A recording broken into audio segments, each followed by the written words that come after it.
Hello दोस्तों, मैं हूं आलोक। हॉस्टल का कमरा नंबर 213। यह कहानी 2017 की बताई जाती है। मध्य प्रदेश के एक इंजीनियरिंग कॉलेज का लड़कों का हॉस्टल। पुरानी बिल्डिंग, लंबा गलियारा, रात में अजीब सन्नाटा और ऊपर की मंजिल पर एक कमरा। कमरा नंबर 213। सीनियर छात्रों के बीच उस कमरे की चर्चा सालों से थी। कहते थे कि वहां रहने वाला एक छात्र अचानक गायब हो गया था। न कोई सुसाइड नोट, न कोई शव, न कोई सुराग। बस एक रात वह सोया और अगली सुबह उसका बिस्तर खाली मिला। पहले लोग इसे अफवाह समझते थे, लेकिन अजीब बात यह थी कि 213 में कोई ज़्यादा दिन टिकता ही नहीं था। किसी को रात में कदमों की आवाज़ सुनाई देती, तो किसी को लगता कि कोई कमरे में खड़ा है।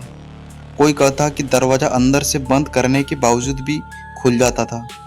इसी हॉस्टल में एक प्रथम वर्ष का छात्र आदित्य ने एडमिशन लिया। उसे उसी हॉस्टल में कमरा नंबर 213 मिला। जब उसको ये बातें सुनाई जाती थी सीनियरों के द्वारा, तो वो इन बातों पर हंसता था और कहता था भूत वूत कुछ नहीं होता। पहले 2 हफ्ते सब सामान्य रहा। फिर एक रात करीब 3 बजे उसकी नींद खुली। मतलब उसने वहाँ रहना चालू कर दिया था, तो 1 हफ्ते बाद की बात है। कमरे में कोई आवाज़ नहीं थी, लेकिन उसे ऐसा लगा जैसे कोई उसे घूर रहा हो। वह उठा, लाइट जलाई और देखा तो कुछ भी नहीं था। अगली रात फिर वही एहसास हुआ उसे। इस बार उसने ध्यान दिया, कमरे के सामने वाली दीवार पर एक पुरानी अलमारी थी। हर रात उसकी एक दराज थोड़ी खुली मिलती थी, मतलब उसका एक पल्ला थोड़ा खुल जाता था, जबकि आदित्य उसे बंद करके सोता था। एक दिन उसने पूरी अलमारी खाली की। अंदर कुछ नहीं था, लेकिन सबसे नीचे लकड़ी की तह के नीचे, मतलब अलमारी के सबसे नीचे एक पुराना लिफाफा मिला। उसमें कुछ कागज थे। वे उसी छात्र के थे जो छात्र उस कमरे से गायब हुआ था कुछ साल पहले। और उसके आखिरी पन्नों में ये लिखा था, अगर कोई यह पढ़ रहा है तो मेरी बात पर यकीन मत करना, लेकिन रात 3:15 पे अलमारी मत खोलना। आदित्य हंस पड़ा और उस रात उसने जानबूझकर 3:15 का इंतजार किया। पूरा हॉस्टल सो चुका था। गलियारे में सन्नाटा था। घड़ी ने 3:15 का अलार्म दिया। आदित्य उठा और अलमारी खोल दी। अंदर कुछ नहीं था। वह मुस्कुराया, देखो यहाँ सब बकवास है। तभी पीछे से किसी ने बहुत धीरे से कहा, तुमने खोल दिया दरवाजा। आदित्य का शरीर जम गया। कमरे में वह अकेला था। उसने तुरंत पीछे देखा, कोई नहीं था।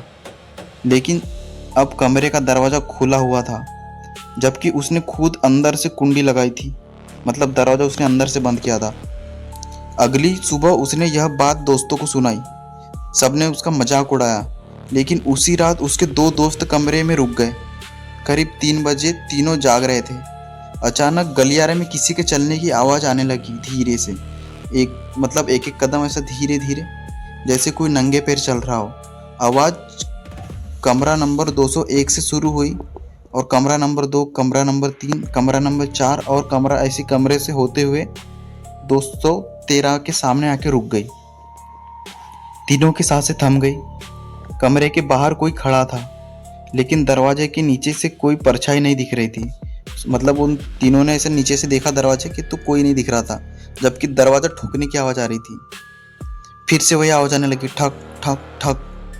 दरवाजे पर तीनों दस्तक हुए, मतलब तीनों दरवाजे पर जाके चिपक गए। कोई बोला नहीं खोलते, कुछ बोले कि खोल देते हैं। बाहर पूरा गलियारा खाली था। अब क्या हुआ कि एक दोस्त ने हिम्मत करके वो दरवाज़ा खोला, तो देखा तो बाहर पूरा गलियारा खाली था। लेकिन गलियारे के आखिरी में एक लड़का खड़ा दिखाई दिया। सफ़ेद शर्ट, झुका हुआ शरीर। तीनों ने सोचा कोई छात्र होगा, लेकिन अगले ही पल हॉस्टल की बिजली चली गई। पूरा अंधेरा। जब इमरजेंसी लाइट जली, वह लड़का गलियारों के आखिरी में नहीं था।